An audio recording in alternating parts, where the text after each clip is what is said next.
बोलू का?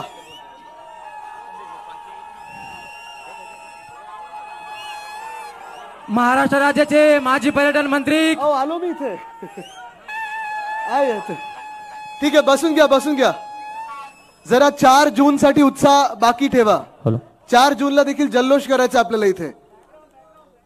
पण आज अखंड हिंदुस्थानच्या कैवारी प्रबोधनकार सुपुत्र देव देश धर्म मराठी मनाचे मानबिंदू हिंदू अस्मितेचे शिरोमणी हिंदुस्थान हिंदू हिंदुस्थानच्या एकमेव हिंदू हृदय सम्राट सरसेनापती महानेता माननीय शिवसेना प्रमुख बाळासाहेब ठाकरे यांचा आवाज कुणाचा? शिवसेनेचा. ठीक आहे, आता जास्ती वेळ खेचायचा नाहीये भाषण, कारण अनेक वक्ते आधी बोलून झालेलं आहे. प्रत्येक विषयाला वेगळ्या वेगळ्या लोकांनी संबोधित केलेलं आहे. ही निवडणूक आज आपण पाहत आहोत या देशामध्ये एका व्यक्तीबद्दल नाहीये ना एका पक्षाबद्दल आहे, पण ही निवडणूक आता एका वृत्तीबद्दल झालेली आहे. आणि ही वृत्ती जी आहे, ह्या वृत्तीचं नाव भाजपा असं आहे.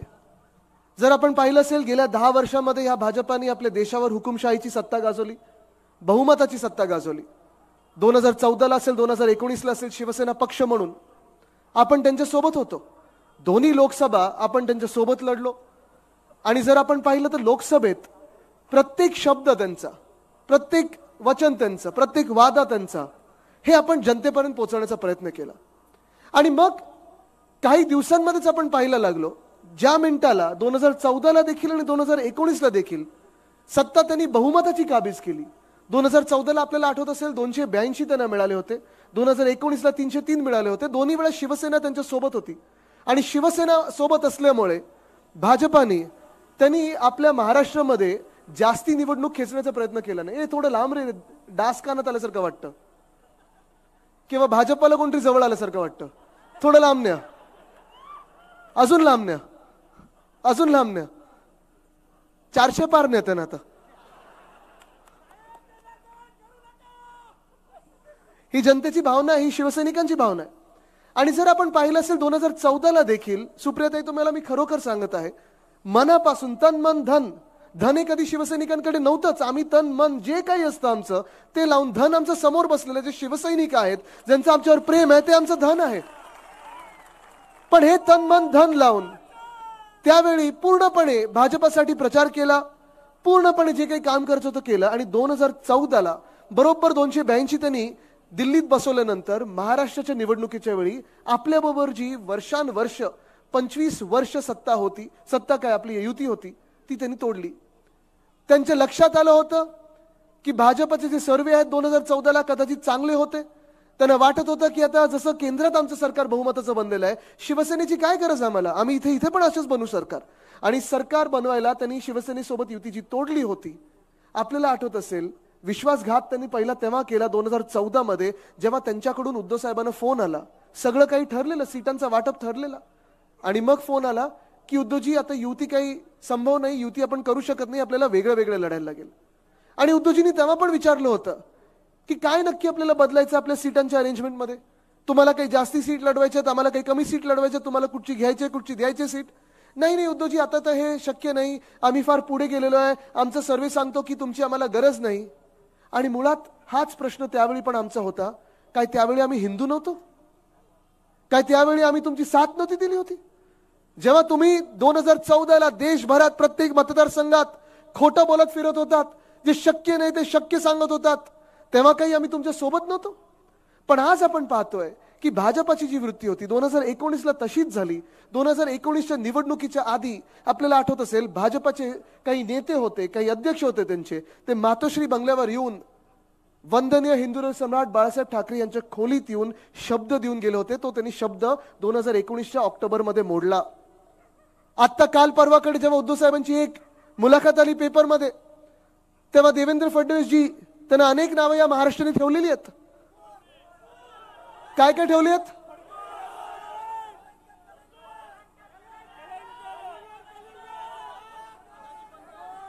नाही ते कसे आहेत हे सांगायला विचारलं नाही, नावं काय ठेवली विचारलं मी.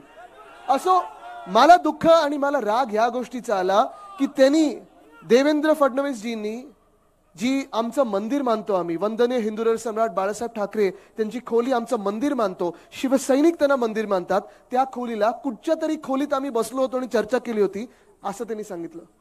फडणवीस साहेब, अनेक खोल्या आपल्याला माहिती असतील, आम्हाला माहिती नाही, पण ती कुठची तरी खोली तुमच्यासाठी ना आमच्यासाठी मंदिर आहे. आणि हा शिवसैनिक, हा महाराष्ट्र हा अपमान कधीच सहन करणार नाही आणि जो अपमान करेल त्याला आडवं केल्याशिवाय राहणार नाही. ही शिवसैनिकांनी ही ते शपथ घेतलेली आहे.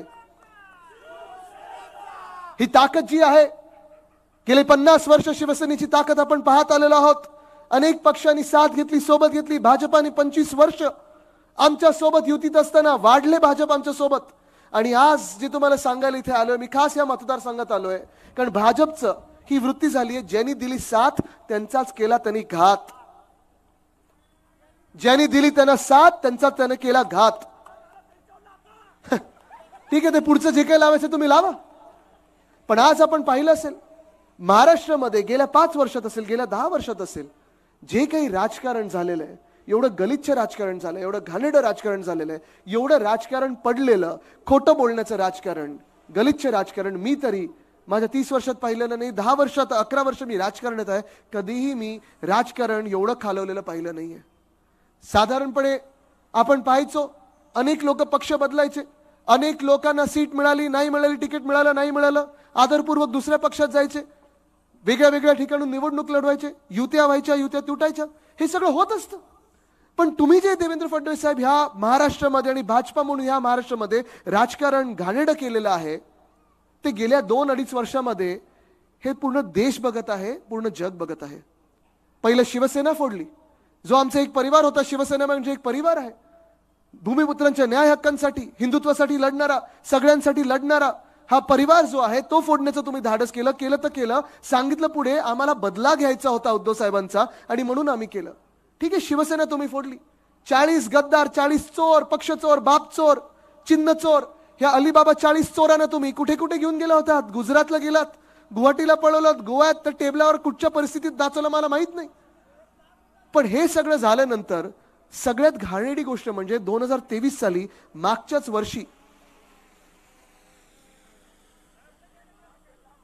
वर्षी आपण पाहिलं असेल, राष्ट्रवादी काँग्रेस पक्ष फोडलं, त्याचे 2 भाग केले, अनेक लोकांकडून गद्दारे करून घेतल्या.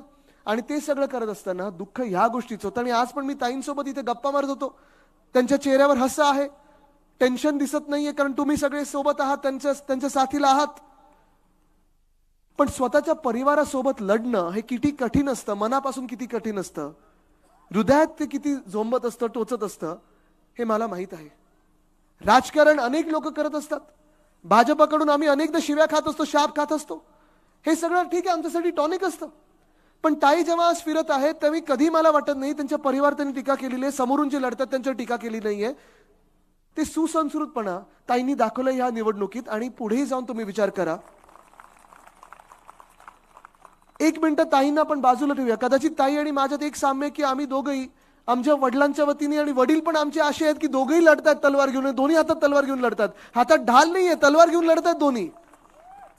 पण आम्ही त्यांच्यासाठी वार सहन करत असताना आमच्या दोघांच्या वडिलांनी पाठीवर वार सहन केलेले आहेत. आणि अशा लोकांकडून केलेले आहेत ज्यांना सगळं काही त्या दोघांनी दिलेलं आहे, सगळं काही दिलेलं आहे. काल परवाकडे मी नगरमध्ये होतो, आपले निलेश लंकेजी तिथून लढत आहेत निवडणूक, त्याच्याच बाजूला शिर्डीमधून वागचौरे साहेब लढत आहेत निवडणूक. त्या दोन्ही सीट आपल्या लागतात, 100% महाविकास आघाडी जिंकते. मला जास्ती भावुक व्हायचं नाही, कारण मी परिवाराबद्दल विचार करतो तेव्हा शिवसेना परिवार आहे, राष्ट्रवादी काँग्रेस आणि पवार परिवाराबद्दल विचार करतो, मन भरून आलेलं आहे. पण मी तुम्हाला हे सांगतो, मी त्या दिवशी दोघेही, मी आणि रोहितजी, आम्ही दोघेही इथे रोड शो मध्ये होतो, साधारण 1.5 ते पावणे 2 तास प्रत्येक गल्लीत जात होतो, लोक येत होते, भेटत होते, आपला प्रेम देत होते, फटाके फुटत होते, ते धूर सगळं आमच्या नाका तोंडात जात होता, सर्दी झालं, खोकला झालं, सगळं हे ठीक आहे, हे सर्दी खोकला सगळं सहन करू शकतो. पण मनाला वेदना ही गोष्ट देत होती की आमच्या सोबत ते 2 तास पूर्णपणे पवार साहेब त्या गाडीत समोर बसून होते आणि मागच्या गाडीत गेले नाही, तिथे त्या ओपन गाडीत बसले होते आणि सगळ्यांना भेटत होते. हे काही बारामतीसाठी किंवा सुप्रियाताईंसाठी ते करत नाहीयेत. हे ते काही नुसतं आमच्यातून कोणीतरी फुटलं आणि कोणीतरी गद्दारी केली आणि कोणाला तरी जॉईन ऑर जेल ह्याची पॉलिसी होती आणि कोणतरी आज मुख्यमंत्री बसले, कोणीतरी उपमुख्यमंत्री बसले म्हणून करत नाहीयेत. सत्ता परत हातात घेण्यासाठी करत नाहीयेत. तुम्ही विचार करा, पवार साहेबांची आज मनस्थिती काय असेल, पवार साहेबांचं मन किती दुखावलं गेलं असेल ह्या वयात. चला वय तरी एका मिनिटं बाजूला ठेवूया, कारण वय खूप लोक काढत असतात. आपण आदरपूर्वक विचार करतो वयाचा, तरी देखील पवार साहेबांनी ज्या राष्ट्रवादी काँग्रेसच्या आमदारांना आणि खासदारांना पावसात उभं राहून भाषण देऊन मेहनत घेऊन जिंकून आणलेला आहे, अंगावर काटा येतो बोलत असताना. तो फोटो, त्या फोटोनी निवडणूक बदलली. त्याच पवार साहेबांवर ईडीची जेव्हा नोटीस आली, चालत गेले होते ईडीच्या ऑफिसला, चला अटक करायची अटक करा. ही हिंमत असणारा माणूस, ही हिंमत असणारा योद्धा जेव्हा अशा परिस्थितीत लढायला पुन्हा निघालेला आहे आणि जिंकायला पुन्हा निघालेला आहे, तुम्ही विचार करा तुम्ही कोणाची साथ देणार. जसं पवार साहेबांचं आहे, जसं पवार साहेब लढत तसं मी माझ्या स्वतःच्या वडिलांबद्दल बघितलेलं आहे. ही जी घाणेरडी गद्दारी झाली, नीच निर्लज्ज लोकांनी, नालायक लोकांनी गद्दारी केली, मंत्रिपद देण्याच्या लायकीचे नव्हते, त्यांना मंत्रिपद देऊन आम्ही डोक्यावर बसवलं होतं. अशा लोकांना जेव्हा आम्ही मंत्रिपद दिली, सरकार आपण स्थापन केलं, संग्रामजी आपण देखील आता सांगत होतात की आपण वेगळ्या वेगळ्या विचारधारेची लोक होतो. कदाचित असं वाटत असेल आपण वेगळ्या वेगळ्या विचाराची लोक होतो, पण जेव्हा एकत्र बसलो तेव्हा आपल्याला कळलं आपली विचारधारा एकच आहे, महाराष्ट्र हित आणि देश हित आणि संविधान रक्षण हे आपलं विचारधारा आहे. आणि जेव्हा आपण एकत्र आलो तेव्हा या देशाला दाखवलं आपण, या महाराष्ट्राला दाखवलं आपण की देश हित काय असतं आणि राज्य कसं चालवायचं असतं. होते ना, जे समोर गेले तर समोरून जे वार करत आहेत, जे त्यांनी मागे वार केला, पाठीवर वार केला, हे सगळे आपल्या सोबत होते, आजूबाजूला बसत होते, मंत्रिपद वेगळी वेगळी घेऊन बसले होते. त्यांच्या फायली कधी उद्धव साहेबांनी उघडल्या नाहीत ना, बोलवून घेतल्या, कधी अडवणूक केली नाही. त्यांनाही विचारा तुम्ही, कदाचित ह्या राज्यामध्ये असे कमीत कमी आणि क्वचित असे मुख्यमंत्री मिळतील, कधी कोणी फाईल बोलवली नाही किंवा थांबवली नाही. चांगलं काम करता करा, मी तुमच्या सोबत आहे सांगणारा कदाचित एकमेव मुख्यमंत्री म्हणजे उद्धव बाळासाहेब ठाकरे आहे. पण हे करत असताना महाविकास आघाडीचं सरकार कसं पाडलं आपल्याला आठवत असेल. जेव्हा उद्धव साहेबांवर 2 शस्त्रक्रिया झाल्या होत्या, 1 नाही 2 झाल्या होत्या. पहिली जेव्हा शस्त्रक्रिया झाली होती तेव्हा मी तिथे UK मध्ये होतो. महाराष्ट्राचं एक डेलिगेशन घेऊन COP26 पर्यावरणाची परिषद होती, तिथे गेलो होतो. आम्हाला माहिती होतं की आज त्या दिवशी शस्त्रक्रिया. मी उद्धव साहेबांना विचारलं होतं, कारण मी जसं मंत्री होतो, आमदार होतो शिवसेनेचा, तसा मुलगा पण आहे. आणि मी माझ्या वडिलांना विचारलं होतं की बाबा मी जाऊ की नको जाऊ, कारण माझं पूर्ण डेलिगेशन जात आहे, मी थांबलो तरी चालेल, असं काय हे नाही की मी गेलोच पाहिजे. आणि त्यांनी सांगितलं आदित्य तू जायला पाहिजे, कारण तू नुसतं माझा मुलगा नाही, आज तू या राज्याचा मंत्री आहेस, तू शपथ घेतली आहे संविधानाची की तू राज्याची सेवा करशील, तू तिथे जायला पाहिजे. आणि तिथे असताना पहिली शस्त्रक्रिया झाली, तिथेच असताना मला फोन आला की दुसरं एक इमर्जन्सी शस्त्रक्रिया करण्याची गरज आहे आणि आम्ही ती करत आहोत. मी तिथे होतो, यायला मला 2 दिवस लागले. ते आल्यानंतर देखील मी जेव्हा माझ्या वडिलांना भेटायला गेलो, विचित्र एक चित्र होतं. जास्ती उद्धव साहेब काही हलू शकत नव्हते, त्यांच्या ज्या मुवमेंट होत्या त्या रिस्ट्रिक्टेड होत्या. डॉक्टरनी सांगितलं होतं बबल. मी देखील जेव्हा दिवसभर काम करायचो, संध्याकाळी 3 ते 4 तास बाहेर थांबायचो रूमच्या, 6 वेळा कोविडची टेस्ट करून मला डॉक्टरात सोडायचे, अशी परिस्थिती होती. आणि त्या परिस्थितीमध्ये जेव्हा कोविड बाहेर वाढत होता तेव्हा उद्धव साहेबांनी प्रत्येक वेळी जेवढी काही त्यांच्यात ताकद असेल, एखादी शस्त्रक्रिया झाल्यानंतर आता आपण किती वेळा दाताच्या डॉक्टरकडे जातो, एक इंजेक्शन जरी घ्यायचं असलं तरी आपण घाबरतो ना. कोविडच्या वेळी आपल्याला 2 इंजेक्शन घ्यायची होती, दुखत होतं. पण उद्धव साहेबांनी ती दोन्ही शस्त्रक्रिया केल्यानंतर देखील कोविडसाठी प्रत्येक दिवशी 3 ते 4 तास सकाळी आणि संध्याकाळी देखील माझा महाराष्ट्र काय म्हणतोय, प्रत्येक SP-शी असेल, प्रत्येक कलेक्टरशी असेल, प्रत्येक म्युनिसिपल कमिशनरशी असेल, प्रत्येक कमिशनरशी असेल, सगळ्यांशी बोलून माझा महाराष्ट्र कोविडमधून आपण बाहेर कसा काढणार ह्याच्यावर विचार करत होते. तसंच त्याच वेळेला ह्या गद्दार गँगच्या नेत्यांनी सुरू केलं होतं हे सगळं की आता उद्धव साहेब काय हलू शकत नाहीत, उद्धव साहेब काय आपल्याला आता पुढे नेऊ शकत नाहीत, आपण आपल्या निवडणुकीत काय होणार. आणि बरोबर ही त्यांची मनस्थिती असताना भाजपानी, जे तुम्हाला मी परत परत सांगतो, ही नीच जी वृत्ती आणली आपल्या राज्यामध्ये ती भाजपाने आणली. ह्याच भाजपाने सांगितलं मिंदेना आमच्यात या, नाही तर तुम्हाला जेलमध्ये टाकू. त्यांच्यावर धाडी पाडल्या गेल्या, ज्या काही पेपरमध्ये आल्या काही नाही आल्या. त्यांचे 2-3 लोक त्यांना उचलून आत टाकलं होतं, ईडीने 2-3 महिने अटक केली होती. आणि हे सगळं होत असताना, कारस्थान होत असताना मला आठवतं 20 मेला बिंदे वर्षा बंगल्यावर येऊन रडले होते की उद्धवजी मला वाचवा, मी तिथे दिल्लीत जाऊन नाटक करत आहे, मी त्यांना सांगत आहे मी येईन, पण तुम्ही मला वाचवा, मला जेलमध्ये जायचं नाही, मला भाजप सोबत जायचं आहे, प्लीज सगळ्यांना आपण घेऊन भाजपमध्ये जाऊया. उद्धव साहेबांनी त्यांना विचारलं होतं तुम्हाला मुख्यमंत्री बनायचं का, ही घ्या चावी, वर्षा बंगल्याची बनून जा. पण त्या माणसाने देखील उद्धव साहेबांच्या पाठीत खंजीर खुपसला. 40 गद्दारांनी अन्नावर शपथ घेतली होती, कोणी कोणाच्या आजीवर शपथ घेतली होती, कोणी काय खोटं बोलून गेलं, प्रत्येकाचं फाईल जी काय होती, कोण कोण काय काय होतं आम्हाला सांगून गेलं होतं. पण दुर्दैव ह्या महाराष्ट्राचं असं आहे की हे दोन्ही पक्ष फोडत असताना परवाकडेच फडणवीस साहेब बोललेत, मैं आया और 2 पार्टी फोड़ के आया. फडणवीस साहेब, कधी एवढं राजकारण आपल्या राज्यात खालती गेलं नव्हतं. कधीतरी तुम्ही उद्धव साहेबांच्या डोळ्यात पहा, कधीतरी तुम्ही पवार साहेबांच्या डोळ्यात पहा. त्यांची जी मेहनत घेतात आज ते त्यांच्या कार्यकर्त्यांसाठी, ते दोघंही आपल्या कार्यकर्त्याला नावानिशी ओळखतात. कुठच्याही मतदारसंघातला कार्यकर्ता घ्या, दोघांनाही माहिती की जे जे आज लोक या गद्दार सरकारमध्ये बसलेत, एक सीएम म्हणून, 2 हाफ डीसीएम म्हणून आणि अनेक वेगळे वेगळे मंत्री म्हणून, प्रत्येकाला ओळखतात. आणि प्रत्येकाला जे काही असताना मिळालं, त्यांची राजकीय ओळख असेल, सामाजिक ओळख असेल, तिकीट असतील, मंत्रिपद असतील, ही ह्या दोन्ही व्यक्तींनी दिलेत. कदाचित एवढे वर्ष आम्ही वेगळे वेगळे लढत होतो. पवार साहेब आणि माझे आजोबा वंदनीय हिंदू सम्राट बाळासाहेब ठाकरे यांची भाषणं एकमेकांबद्दल आणि यांची मैत्री पण तेवढीच सगळीकडे जग जाहीर आहे. सुप्रियाताईंबद्दल अनेकदा मला माझे आजोबा गोष्टी सांगायचे. मला वाटतं ताई, आपण पहिलं किती 6 की 7 महिन्याचे असताना घरी आल्या होतात. आणि हे सगळं होत असताना आपण जेव्हा एक परिवार म्हणून सगळे सोबत आलो, आज हे दोघं लोक, ही दोघेही व्यक्ती, ह्या दोघेही नेते आपले, हे स्वतःच्या पक्षासाठी लढत नाहीयेत. कदाचित त्यांच्या मनात पण नसेल की आम्हाला चिन्ह परत पाहिजे किंवा आम्हाला पक्ष परत पाहिजे. झालं तर झालं, गेलं. आज हे दोघं लढत आहेत. मी जेव्हा कधी कधी काल परवाकडे पवार साहेबांसोबत नगरला होतं, त्याच्या आधी आम्ही घनसावंगीला होतो, उद्धव साहेबांसोबत रोज बोलत असतो. ह्या दोघांचं मन एकाच गोष्टीकडे की माझ्या महाराष्ट्राचं काय होणार, माझ्या देशाचं काय होणार. माझ्या देशातलं संविधान हे भाजप बदलायला निघालेलं आहे. तुम्ही मला सांगा, आपण भाजपला रोखणार की नाही रोखणार?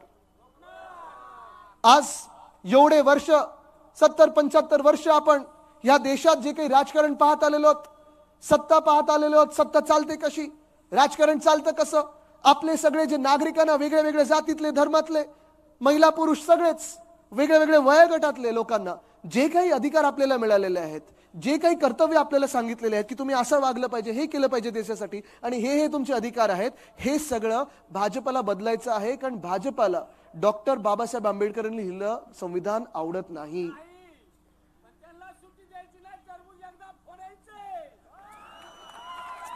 काय नाव तुमचं दादा? काय नाव तुमचं? लक्ष्मणजी, असाच बुलंद आवाज दिल्लीला पाठवायचा आपल्याला. सुप्रियाताई हेच बोलणार तिथे जाऊन, आणि कदाचित कधीतरी तुम्ही पण दिल्लीला जाल. नाही, म्हणजे पक्षाचे कार्यकर्ते म्हणून आणि आमदार खासदार म्हणून पण सगळ्यांना संधी मिळत असते. शिवसेनेची हीच ताकद आहे की सामान्य नागरिकाला असामान्य ताकद दिली. आणि आज आपण पाहतोय, पवार साहेब असतील, उद्धव साहेब असतील, अनेकदा ही चर्चा करतात, तज्ञांसोबत चर्चा करतात की जे आपण महाविकास आघाडी म्हणून करू शकलो आपल्या राज्यात, तुम्ही उद्योग क्षेत्र घ्या, कृषी क्षेत्र घ्या, महिलांसाठी घ्या किंवा गरिबांसाठी घ्या, वंचितांसाठी घ्या, जे जे आपण आपल्या महाविकास आघाडीच्या काळात दिल्लीत आपलं सरकार नसताना देखील करू शकलो, ते आज इथे भाजप प्रणित खोके सरकार आणि गद्दार गँग का नाही करू शकत? आज इथे जे निर्मला सीतारामन ताईंनी जानेवारीमध्येच्या अर्थसंकल्पात सांगितलं होतं की आम्ही आता 4 जातींची सेवा करू, 4 वर्गांची सेवा करू, ते 4च्या 4 वर्ग इथे आले असतील. शेतकरी, महिला, युवा आणि गरीब. इथे जे शेतकरी, जरा हात वरती करून दाखवा मला. सगळे शेतकरी आहेत, महिला आहेत, त्यांनी जरा हात वरती करून दाखवा, युवा आहेत, त्यांनी हात वरती करून दाखवा. आणि सगळेच आपण आपलं जे काही जगणं आहे या देशामध्ये कोणाला परवडतंय का? नाही परवडतंय. पण जास्ती वेळ न घेता आज मी 2-3 गोष्टींवर तुम्हाला तुमचं लक्ष केंद्रित करू इच्छितो. आणि का तुम्ही मतदान केलं पाहिजे. जसं मी सांगितलं, ही लढाई जी आहे ही संविधानाबद्दल आहे, ही लढाई भाजपच्या वृत्तीबद्दल आहे. आज हनुमान जयंती आहे आणि हनुमान चालिसामध्ये एक ओळ आहे जी मला नेहमी, रोज मी जेव्हा म्हणतो तेव्हा मला नेहमी एक मनात ती ओळ बसली असते. राम रसायन तुम्हारे पासा, सदा रहो रघुपती के दासा. ही जी ओळ आहे ह्याच्यात निष्ठेचं प्रतीक आणि जेवढं प्रेम एकामेकांवर आहे हे दिसून येतं. आणि हे प्रेम आपल्या सभेंमध्ये, आपल्या कार्यकर्त्यांमध्ये दिसून येतं. पण हे प्रेम कदाचित त्या गद्दारांना दिसलं नाही. हे प्रेम जे जॉईन और जेल पॉलिसीमध्ये घाबरून वॉशिंग मशीन मध्ये गेले त्यांना दिसलं नाही. पण जे निर्मला सीतारामन ताई सांगत होत्या की आम्ही ह्या 4 जातींचा शोध लावलेला आहे, शेतकरी, महिला, युवा आणि गरीब. आज मी तुम्हाला विचारतो, ह्या 4 जातींमधून कोणीतरी इथे खुश आहे का? कोणीतरी खुश आहे? आपल्या महाविकास आघाडीच्या काळात जे आपण वचन दिलं होतं, उद्धव साहेबांनी जे वचन दिलं होतं की जर आपलं सरकार बनलं तर कर्जमुक्ती आपण करू. मला तुम्ही सांगा, उद्धव साहेबांनी जी कर्जमुक्ती 2 लाखापर्यंत जी केली होती ती शेतकऱ्यांपर्यंत पोहोचली होती की नव्हती? महाराष्ट्रात पोहोचली होती ना? संपूर्ण महाराष्ट्रात ज्या ज्या जिल्ह्यात मी गेलो तिथे मला सांगत असतात, कारण शेतकरी वेगळ्या वेगळ्या आवाजात बोलतात, त्यांच्या एक वेगळ्या शैलीत बोलत असतात. त्यांनी मला सांगितलं, आदित्य घरी जाऊन सांग उद्धवजींनी जी कर्जमुक्ती आम्हाला 2 लाखापर्यंतची दिली ती आमच्यापर्यंत पोहोचली, पण ह्या नालायक सरकारनी 1 रुपयाचं आमच्यासाठी काही केलं नाहीये.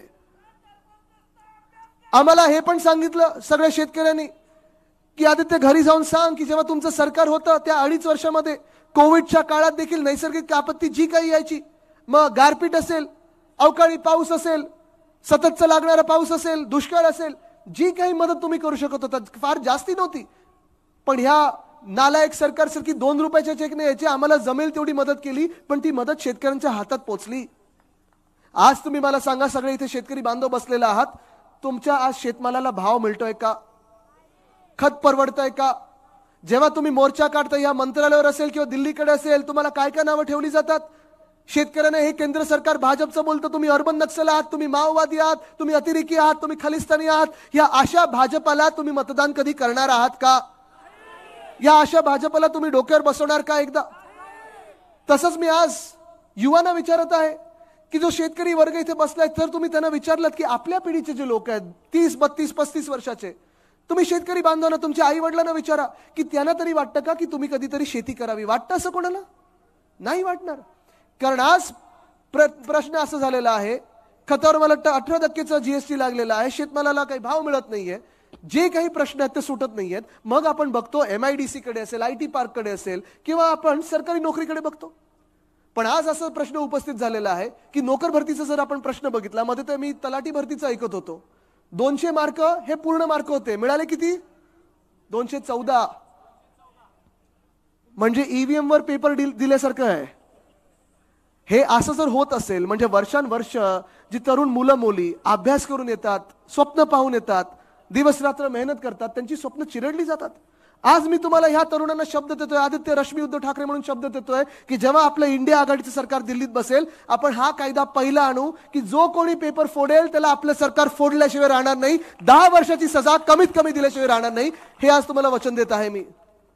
पण तरी देखील आपण पाहिलं असेल गेल्या 2-2.5 वर्षामधला काळ नोकऱ्यांसाठी, आणि त्याच्या 2.5 वर्षाचा काळ आधीचा आपलं महाविकास आघाडीचं सरकार जेव्हा होतं, तेव्हा आपल्या सरकारमध्ये आपण अनेक वेगळे वेगळे उद्योग आपल्या राज्यात आणू शकलो.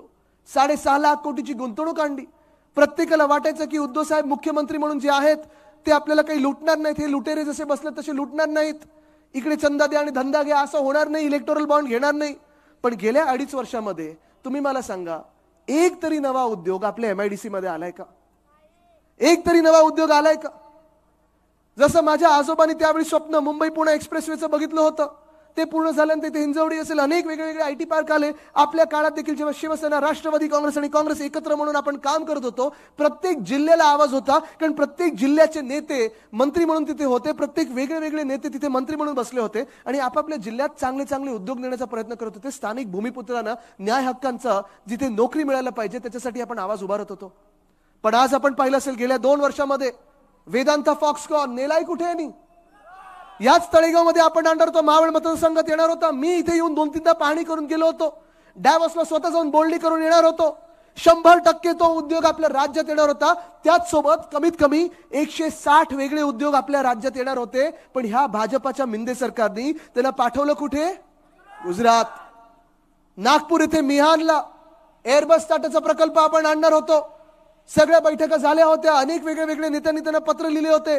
पण भाजपाने एअरबस टाटाला जायला कुठे सांगितलं? बलड्रग पार्क रोह्यामध्ये आणणार होतो. सगळं ठरलं होतं, पण केंद्र सरकारला लिहिलं पण होतं की आपली काय तयारी आहे. या भाजपा मिंदे सरकारने नेलं कुठे बलड्रग पार्कला? छत्रपती संभाजीनगर थे ऑरिक सिटी मध्ये आपण मेडिकल डिव्हाइस पार्क आणणार होतो. 100% आलं असतं जर आपलं सरकार आलं असतं. भाजपाच्या सरकारने नेला कुठे? तसाच वर्ल्ड कप फायनल जेव्हा पवार साहेब BCCIचे अध्यक्ष होते, ICCचे अध्यक्ष होते, आपल्या हक्काच्या महाराष्ट्राच्या मातीत ती वर्ल्ड कप फायनल आणली होती. 2011ला आपण जिंकलो होतो की नव्हतो? मग तुम्ही मला सांगा, ही वर्ल्ड कपची फायनल नेली कुठे त्यांनी? काय परिणाम झाला? नाही ऐकून आलं? काय बोलता तुम्ही? हो, हे तुम्ही बोलताय, मी बोलत नाहीये. पण आज मी त्यांना हेच विचारतोय, मध्ये तरी कोणी येऊन गेलं होतं महाराष्ट्रात आणि सांगून गेलं होतं की राष्ट्रवादी काँग्रेस फुटली कारण पुत्री प्रेमामुळे. आणि सांगितलं होतं शिवसेना फुटली कारण पुत्रप्रेमामुळे.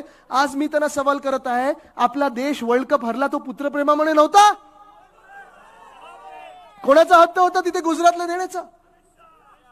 आज हा दुसरा वर्ग देखील नाराज आहे या महाराष्ट्रामध्ये, कारण सरकारी नोकऱ्या नाहीत, स्वप्न चिरडली जात आहेत, पेपर फुटी होत आहे, प्रायव्हेट काही उद्योग नाही आहेत आणि इथे महिला मोठ्या संख्येत बसलेल्या आहेत. आज मी तुम्हाला विचारतोय, कदाचित पहिल्यांदा सुप्रियाताईंसमोर हे मी तुम्हाला विचारत आहे, ज्या राज्यामध्ये 2 मंत्री असे बसलेले आहेत, एका मंत्र्यावर घाणेरडे आरोप झालेत, त्यांना उद्धव साहेबांनी त्यांची गेट आउट म्हणून हकालपट्टी केली होती, त्यांना मिंदेनी परत घेतलंय, अशा सरकारमध्ये तुम्हाला सुरक्षित वाटतंय? दुसरे असे मंत्री आहेत ज्यांनी सुप्रियाताईंना घाणेरड्या शिव्या 17 की 18 वेळा या टीव्ही चॅनलवर दिल्या होत्या, त्यांचं नाव मला घ्यायचं नाहीये, बरोबर आहे, गद्दार आहे, पण अशा मंत्र्याला प्रमोशन मिळालं, या सरकारमध्ये तुम्ही सुरक्षित स्वतःला समजता का? या भाजपनी, ज्या देशभरातल्या भाजपनी गुजरातमध्ये बिल्किस बानोचा जेव्हा बलात्कार झाला होता, त्याच बलात्कार होत असताना त्या बिल्किस बानोची 3 वर्षाची मुलगी तिच्या डोळ्यासमोर चिरडली होती बलात्काराने. त्या बलात्कारांना भाजपनी जेलमधून बाहेर काढलं गुजरातच्या मागच्या निवडणुकीतून, त्यांची आरती ओवाळली, त्यांना हार घातले आणि त्यांना प्रचार फेरीत फिरवलं. ह्या भाजप सरकारमध्ये तुम्हाला वाटतं का महिलांचा विकास होऊ शकेल? वाटतं? आपले दैवत वंदनीय हिंदू सम्राट बाळासाहेब ठाकरेंनी आपल्याला एक शिकवण दिलेली आहे की बिल्किस बानोची जातपात धर्म कुठचाही असो आणि त्या बलात्काराची जातपात धर्म कुठचाही असो, जातपात धर्म न बघता जो बलात्कार करेल, जो अत्याचार करेल त्याला फाशीच दिली पाहिजे, ही आपली शिकवण आहे. आणि ह्याला बोलतात रामराज्य. आणि मग म्हणता म्हणता जेव्हा आपण रामराज्याचं बोलतो, सर्वांचं राज्य बोलतो, तेव्हा आज मी सगळ्यांच विचारतोय आपल्याला, जेव्हा गरिबांबद्दल सगळे विचारतात, 2014 मध्ये आपण सगळीकडे फिरायचो, जेव्हा 2013 पर्यंत काँग्रेसच्या सरकारमध्ये, युपीए सरकारमध्ये अर्ध्या रुपयांनी कधी भाव वाढला, 1 रुपयाने कधी भाव वाढला तर लगेच आपण आंदोलन करायचो, आपल्याला भाजप सांगायचं भारत बंद, की आपण शिवसैनिक म्हणून सगळे भारत बंदला रस्त्यावर बसायचो. आणि बरोबर हे भाजपवाले नकली लोक जाऊन तिथे त्या पोलिसच्या गाडीला लटकायचे आणि फोटो काढून टाइम्स ऑफ इंडियामध्ये वगैरे छापायचे, आपण लाठीकाठी घ्यायचो. आज तुम्ही मला सांगा, 2014 मधलं जीडीपी, म्हणजे अर्थतज्ञांचं जीडीपी नाही, आपलं जीडीपी, गॅस, डिझेल, पेट्रोल, 2014 ला गॅसची किंमत किती होती? आता किती झाली आहे? 400 पार नाही काय, आता आरपार झालेली आहे. परवडतं तुम्हाला? पेट्रोल किती झालंय? तेव्हा किती होतं? डिझेल किती झालंय? तेव्हा किती होतं? अहो हे सगळं सोडा, अनेक जुमले आहेत, जुमल्याचं नाव गॅरंटी आता करून ठेवलेलं आहे, पण जुमले म्हणजे तुम्हाला विचारायचं झालं तर चला पटापट एक पाळच मोजूया आपण. 2014 ला काळा पैसा परत येणार होता आणि तुम्हाला 15 लाख प्रत्येकाच्या खात्यात मिळणार होते. आलेत कोणाच्या खात्यात? आलेत कोणाच्या खात्यात? प्रत्येकाला 2022 पर्यंत प्रत्येक शेतकऱ्याचं उत्पन्न दुप्पट होणार होतं. झालंय कोणाचं उत्पन्न दुप्पट झालंय? या देशात प्रत्येक व्यक्तीला, प्रत्येक नागरिकाला 2022 पर्यंत प्रधानमंत्री आवास योजनेत सगळ्यांच्या घरावर छत येणार होतं. आलंय सगळ्यांना प्रधानमंत्री आवास योजनेतलं घर? नाही आलंय. आणि म्हणून आता ते जुमल्याचं नाव बरोबर गॅरंटी केलेली आहे. पण आपण तसे नाही होत, आपण वचन पाळणारी लोक आहोत. आपण कर्जमुक्ती सांगितली, कर्जमुक्ती केली.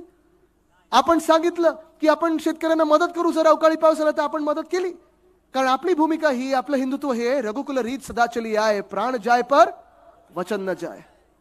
आणि हे वचन मी तुम्हाला आज देत आहे की आम्ही सगळे इथे जे उभे आहोत, एकत्र उभे आहोत, इंडिया आघाडी म्हणून उभे आहोत. कदाचित वेगळ्या वेगळ्या राज्यातून वेगळे वेगळे आवाज आहेत, कधी तुम्ही विचार नसेल केला की हे लोक एकत्र येऊ शकतात, पण जशी बेस्ट ऑफ 11 टीम बनते, क्रिकेट टीम मध्ये सगळेच जे चांगले खेळाडू असतात ते येतात. आम्ही एकाच कारणासाठी आलेलो आहोत, ते म्हणजे आपली लोकशाही आणि आपलं संविधान. आज आपल्या संविधानाला धोका आहे आणि तो धोका या महाराष्ट्रातून निर्माण झालेला आहे. आपण पाहिलं असेल ते लबाड जे आहेत, ट्रायब्युनलचे अध्यक्ष म्हणून बसलेले नार्वेकरजी, राहुल नार्वेकरजी, त्यांनी किती पक्ष बदलले. एक तर पहिला आमच्या जवळ होते, मग राष्ट्रवादीत त्यांच्या नेत्यांच्या जवळ गेले, मग आता भाजपामध्ये गेलेत. थोपटे साहेब कदाचित तुमच्या तिथे पुढे बघा, सरकार आपलं येणार आहे, घेऊ नका. पण त्यांनी शिवसेनेचा निकाल देत असताना, त्यांनी राष्ट्रवादी काँग्रेसचा निकाल देत असताना जी लबाडी केली, जे खोटं बोललंय, तिथेच संविधानाला पहिली ठेच पोचलेली आहे. संविधान बदलायचं काम त्यांनी आजपासून नाही, मागच्या काही 1-1.5 वर्षापासून सुरू केलेलं आहे. 2 पक्ष फोडणं, त्यांच्या आमदारांनी राजीनामा न देणं, एक घटनाबाह्य सरकार तुमच्या डोक्यावर अवकाळी सरकार बसवणं आणि नालायकपणे कारभार चालवणं, ह्याला बोलतात संविधानात ठेच पोचवणं. आणि तुम्हाला लिहून देतोय आज, चुकून जर हे सरकार डोक्यावर बसलं तर संविधान बदललं जाईल. आणि जसं आमच्या फोनमध्ये आज पेगासस टाकलं जात आहे, घरी कॅमेरे लावले जात आहेत, आमच्यावर पाळत ठेवली जाते, तसं तुमच्यावर ठेवलं जाईल. कारण आज भाजपा 10 वर्षाच्या सत्तेनंतर आजही एक तर प्रचार करते नेहरूजींनी क्या किया, इंदिराजींनी क्या किया. ठीक आहे, 10 वर्षापूर्वी ठीक होतं ते, तुमचं सरकार आलं नव्हतं तेव्हापर्यंत. तेव्हा तुम्ही विचारू शकत होतात की 65 वर्षात काँग्रेसनी काय केलं आणि काय केलं ते आहे लोकांसमोर. जी आपली वाद होते ते पण लोकांसमोर आहेत. पण तुम्ही 75 वर्षात काँग्रेसनी केलं, आज विचारायला 10 वर्ष जी बहुमताची सरकार होतं तुमचं, ते मग कोणाचं होतं आणि नक्की तुम्ही त्याच्यात काय केलं की काँग्रेसच सरकार चालवत होतं. ते पण नसेल झालं. कारण भाजपाची यशोगाथा हीच आहे. इथे बसलेल्या प्रत्येकाला वाटत असेल माझ्या खात्यात 15 लाख आले नाहीयेत, पण तिथे 6वा की 7वा माणूस बसला त्याच्या तरी खात्यात आलं असेल. भाजपाची यशोगाथा हीच आहे की इथे ह्या व्यक्तीला वाटत असेल की तिकडे जी व्यक्ती बसली आहे त्याला प्रधानमंत्री आवास योजनेत घर मिळालं असेल, त्या शेतकऱ्याचं उत्पन्न दुप्पट झालं असेल. ह्या जुमल्याला बळी पडू नका. 10 वर्षाचं कामं झाली असती, 10 वर्ष त्यांच्या गॅरंट्या ह्या यशस्वी ठरल्या असत्या, तर आज 10 वर्षानंतर त्यांच्या सर्वोच्च नेत्यांना हिंदू मुस्लिम मध्ये वाद लावायची गरज नसती आली. आज त्यांच्या सर्वोच्च नेत्यांना मटन मांस मच्छी विरोधी पक्ष खाताय की तुम्ही कुठच्या रंगाचे कपडे घालतात हे बोलायची वेळ आली नसती. पण आज हे सगळं करून तुम्हाला भ्रमित करतील, वेगळ्या वेगळ्या विषयांवर नेलं जाईल. पण महागाई आहे, महिला सुरक्षा आहे, बेरोजगारी आहे, शेतकऱ्यांचं जे मन आहे, जे दुखावलेलं मन आहे, त्रस्त मन आहे, त्याच्यावर आपण बोललं पाहिजे. कारण आपण देश वाचवायला निघालेलो आहोत. आपल्याला संविधान वाचवायचं. तुम्हाला माहिती आहे संविधान जर बदललं तर तुमचे सगळे अधिकार हे निघून जातील. त्यांची मुलं आज जसं BCCI मध्ये बसलेली आहेत सगळीकडे बसतील, मग आपली मुलं आपले भाऊ बहिणी कुठे जाणार हा तुम्ही विचार केला पाहिजे. आज मी तुम्हाला इथे विचारत आहे की जर तुम्हाला वाटत असेल की तुम्ही इथे बारामतीतून सुप्रियाताईंना जिंकून देणार, तर इकडच्या खासदार कोण होणार आहेत मला तुम्ही सांगा. तुम्ही सगळे त्यांना मतदान करणार ना. आता मी मावळमधून आलो, तिथे सगळे बोलतात संजोगजींना मतदान करणार. शिरूरमध्ये सगळे सांगतात अमोलजींना मतदान करणार. मग आज मी तुम्हाला पुढचा प्रश्न विचारतोय, जर इथे महाराष्ट्रातून जास्तीत जास्त सीट आपण महाविकास आघाडी म्हणून जिंकणार असू, तिथे बिहारमध्ये तेजस्वी यादव जास्तीत जास्त सीट तिथे RJD आणि इंडिया आघाडी म्हणून जिंकणार असतील, पंजाबमध्ये आप आहे, दिल्लीमध्ये काँग्रेस आणि आपचं सरकार आहे, युती असणार आहे, तिथे बंगालमध्ये ममता दीदी जिंकणार आहेत. आणि काँग्रेसचा एक नारा मी परवाकडे कुठेतरी ऐकला होता, भाजपा साऊथ से साफ आणि नॉर्थ में हाफ. हे सगळी जर राज्य भाजपाच्या विरोधात जाणार असतील तर हे 400 पार कुठून येणार तुम्ही मला सांगा. आज तुम्हाला हा शेवटचा मुद्दा मी एवढ्यासाठीच सांगतो, तुम्ही विचार करा. तुम्हाला खूप वेळा हे भाजपवाले घरी येऊन सांगतील अब की बार 400 पार, अब की बार 400 पार. त्यांना सांगा चला माझ्या समोर बसा आणि मोजून दाखवा 400 पार कुठून येत आहेत. आज महाराष्ट्रामध्ये जास्तीत जास्त सीट महाविकास आघाडीच्या येणार आहेत. दक्षिण भारतात एक सुद्धा सीट ही भाजपची येणार नाही. आणि उत्तर भारतात देखील आपण पाहाल काँग्रेस आणि आपले जे मित्र पक्ष आहेत त्यांच्या जास्तीत जास्त सीट येणार आहेत. तुम्हाला आज लिहून देतोय, येणाऱ्या 4 जूनला जेव्हा निकाल येतील तेव्हा आपलं इंडिया आघाडीचंच सरकार तिथे दिल्लीत बसलं असेल, हे तुम्हाला आज आश्वासन देतोय. आणि एवढं मी तुम्हाला सांगतोय कारण तुम्हाला कदाचित भ्रमित करण्याचा प्रयत्न करतील, दबाव टाकण्याचा प्रयत्न करतील. अरे दादा तू कशाला त्यांना मतदान करतोयस, तुझं मत फुकट जाईल, आम्ही तर 400 पार जातोय. त्यांना सांगा 400 पार नाही, अब की बार भाजपा, अब की बार भाजपा, अब की बार भाजपा. हेच जर करायचं असेल तर आपल्याला इथून 7 मेला एक बटन दाबणं गरजेचं आहे, एक चिन्ह दाबणं गरजेचं आहे. सगळे तयार आहेत का उत्तर द्यायला? टेस्ट घेऊ का तुमची? मला तुम्ही सांगा, इकडून भावी खासदार कोण? इकडून भावी खासदार कोण? इकडून भावी खासदार कोण? लोकसभेतली त्यांची भाषणं तुम्ही ऐकलीत ना? आम्ही पण ऐकतो. खास जेव्हा त्या बोलतात तेव्हा घरी लावून बसतो टीव्हीवर, कारण त्यांची भाषणं तशी असतात, संसद रत्नासारखी असतात. पण इथून सुप्रियाताईंना निवडून द्यायचं असेल तर मग आपली चिन्ह कुठचं? आपलं चिन्ह कुठचं? आपलं चिन्ह कुठचं? दाबणार ना तुतारीचं बटन. मग 4 जूनला जल्लोष करायला सगळे एकदा पुन्हा एकदा भेटू आणि दिल्लीत पुन्हा एकदा भेटू. धन्यवाद. जय हिंद, जय महाराष्ट्र, वंदे मातरम. मी आता